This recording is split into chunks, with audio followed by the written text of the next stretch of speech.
शान्ताकारं भुजगशयनं पद्मनाभं सुरेशं विश्वाधारं गगनसदृशं मेघवर्णं शुभांगं लक्ष्मीकान्तं कमलनयनं योगभिर्ध्यानगमयं वन्दे विष्णु भवभयहरं सर्वलोकैकनाथम्।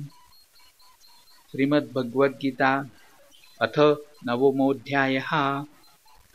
अध्याय 9. श्री भगवान उवाच। श्री भगवान म्हणाले, दोष दृष्टीरहित अशा तुला भक्ताला मी हे अतिशय गोपनीय विज्ञानासहित ज्ञान पुन्हा नीटपणे सांगतो। ते जाणल्याने तू दुःखरूप संसारातून मुक्त होशील। हे विज्ञान सहित ज्ञान सर्व विद्यांचा राजा, सर्व गुप्त गोष्टींचा राजा, अतिशय पवित्र, अतिशय उत्तम, प्रत्यक्ष फळ देणारे, धर्मयुक्त, साधन करण्यास फार सोपे आणि अविनाशी आहे। हे परंतपा, यावर सांगितलेल्या धर्मावर श्रद्धा नसलेले पुरुष मला प्राप्त न होता मृत्यूरूप संसार चक्रात फिरत राहतात। जसे पाण्याने बर्फ परिपूर्ण भरलेले असते, तसे मी निराकार परमात्म्याने हे सर्व जग पूर्ण व्यापलेले आहे। तसेच सर्व भूते माझ्यामध्ये संकल्पाच्या आधारावर राहिलेली आहेत, पण वास्तविक मी त्यांच्यामध्ये राहिलेलं नाही। ती सर्व भूते माझ्या ठिकाणी राहिलेली नाहीत, परंतु माझी ईश्वरी योगशक्ती पहा की भूतांना उत्पन्न करणारा व त्यांचे धारण पोषण करणारा असूनही माझा आत्मा वास्तविकपणे भूतांच्या ठिकाणी राहिलेला नाही।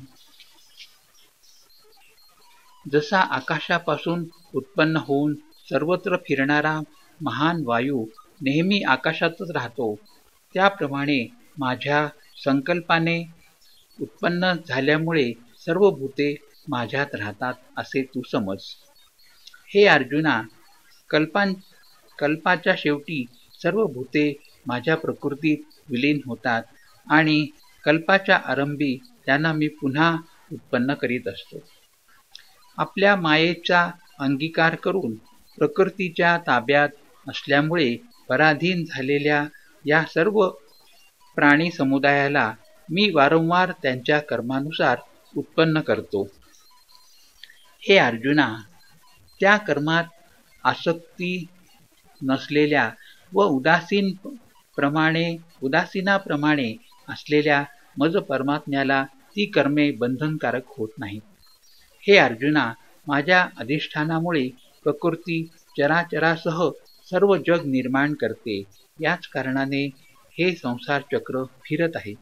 माझ्या परमभावाला न जाणणारे मूर्ख लोक मनुष्य शरीर धारण करणाऱ्या मला, सर्व भूतांचा महान ईश्वराला तुच्छ समजतात। अर्थात आपल्या योगमायेने जगाच्या उद्धारासाठी मनुष्यरूपात वावरणाऱ्या मला, परमेश्वराला सामान्य मनुष्य असे समजतात। ज्यांची आशा व्यर्थ, कर्मे निरर्थक आणि ज्ञान फुकट असे विक्षिप्त चित्त असलेले अज्ञानी लोक राक्षसी, आसुरी आणि मोहिनी प्रकृतीचाच आश्रय करून राहतात।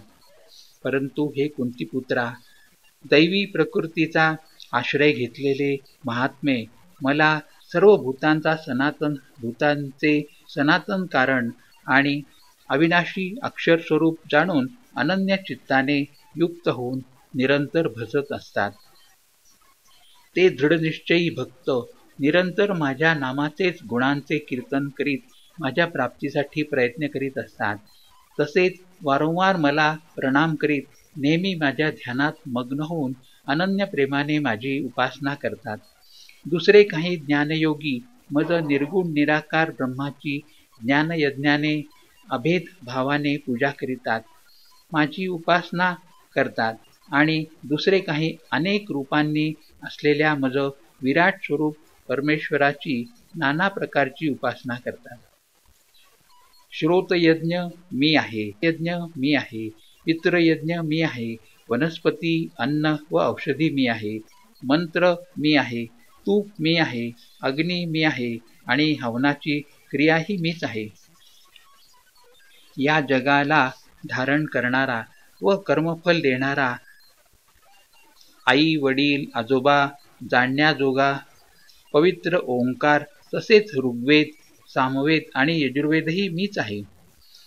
प्राप्त होण्याजोगे परमधाम भरण पोषण करणारा सर्वांचा स्वामी शुभ अशुभ पाहणारा सर्वांचे निवासस्थान शरण जाण्यायोगा प्रत्युपकाराची इच्छा न करता हित करणारा सर्वांच्या उत्पत्ती प्रलयाचे कारण स्थितीला आधार विधान आणि अविनाशी कारणही मीच आहे. मीच सूर्याच्या रूपाने उष्णता देतो, पाणी आकर्षून घेतो व त्याचा वर्षाव करतो. हे अर्जुना, मीच अमृत आणि मृत्यू आहे आणि सत व असतही मीच आहे. तिन्ही वेदात सांगितलेली सकाम कर्मे करणारे सोमरस पिणारे पापमुक्त लोक माझी यज्ञानी पूजा करून स्वर्गप्राप्तीची इच्छा करतात. ते पुरुष आपल्या पुण्याईचे फळ असणाऱ्या स्वर्गलोकाला जाऊन स्वर्गात देवांचे भोग भोगतात. ते त्या विशाल स्वर्गलोकाचा उपभोग घेऊन पुण्याई संपल्यानंतर मृत्यूलोकात परत येतात. अशा रीतीने स्वर्गप्राप्तीचे साधन असणाऱ्या तिन्ही वेदात सांगितलेल्या सकाम कर्मांचे अनुष्ठान करून भोगांची इच्छा करणारे पुरुष वारंवार ये जा करीत असतात. अर्थात पुण्याच्या जोरावर स्वर्गात जातात आणि पुण्य संपल्यावर मृत्यूलोकात परत येतात. जे अनन्यप्रेमी भक्त मज परमेश्वराला निरंतर चिंतन करीत निष्काम भावनेने भजतात, त्या नित्य माझे चिंतन करणाऱ्या माणसांचा योगक्षेम मी स्वतः त्यांना प्राप्त करून देतो.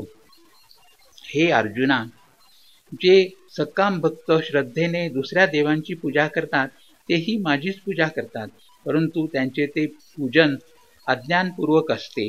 कारण सर्व यज्ञांचा भोक्ता आणि स्वामीही मीच आहे, पण ते मला परमेश्वराला तत्वता जाणत नाहीत म्हणून पुनर्जन्म घेतात.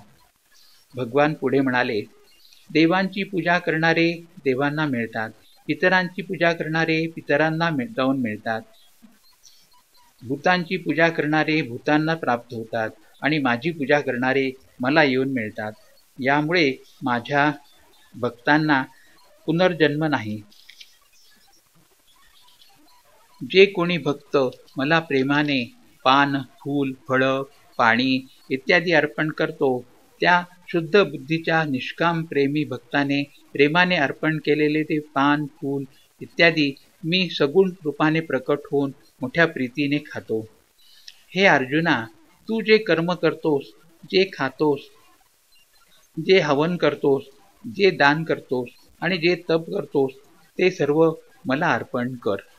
अशा रीतीने ज्यामध्ये सर्व कर्मे मला भगवंताला अर्पण होतात, अशा संन्यास योगाने युक्त चित्त असलेला तू शुभ अशुभ फल रूप कर्मबंधनापासून मुक्त होशील आणि मला येऊन मिळशील. मी सर्व प्राणीमात्रात समभावाने व्यापून राहिलो आहे. मला ना कोणी अप्रिय आहे ना कोणी प्रिय, परंतु जे भक्त मला प्रेमाने भजतात ते माझ्यात राहतात आणि मी सुद्धा त्यांच्यामध्ये प्रत्यक्ष प्रकट असतो. जर एखादा अत्यंत दुर्वर्तनी सुद्धा अनन्य भावाने माझा भक्त होऊन मला भजेल तर तो सज्जनच समजला जावा, कारण तो यथार्थ निश्चयी असतो. अर्थात त्याने ईश्वर भजनासारखे दुसरे काहीही नाही असा पूर्ण निश्चय त्याने केलेला असतो. तो तत्काळ धर्मात्मा होतो आणि नेहमी टिकणाऱ्या परम शांतीला तो प्राप्त होतो. हे अर्जुना, तू हे पक्के सत्य लक्षात ठेव की माझा भक्त नाश पावत नाही. हे अर्जुना, वैश्य, शूद्र तसेच पापयोनी अर्थात चांडाळ आदी कोणीही असो, ते सुद्धा मला शरण आले असता परम गतीलाच प्राप्त होतात. मग पुण्यराशीतील ब्राह्मण तसेच राजर्षी भक्तलोक मला शरण येऊन परमगतीला प्राप्त होतात, हे काय सांगावयास हवे. म्हणून तू सुखरहित व नाशवंत या मनुष्य शरीराला प्राप्त होऊन नेहमी माझेच भजन कर, माझ्यात मन ठेव, माझा भक्त हो, माझी पूजा कर, मला नमस्कार कर. अशा रीतीने आत्म्याला माझ्याशी जोडून मतपरायण होऊन तू मलाच प्राप्त होशील. एवढे बोलून भगवंतांनी 8वा अध्याय संपन्न केला. येथे 8वा अध्याय संपन्न झाला. हरिओम तत्सत, हरिओम तत्सत, हरिओम तत्सत.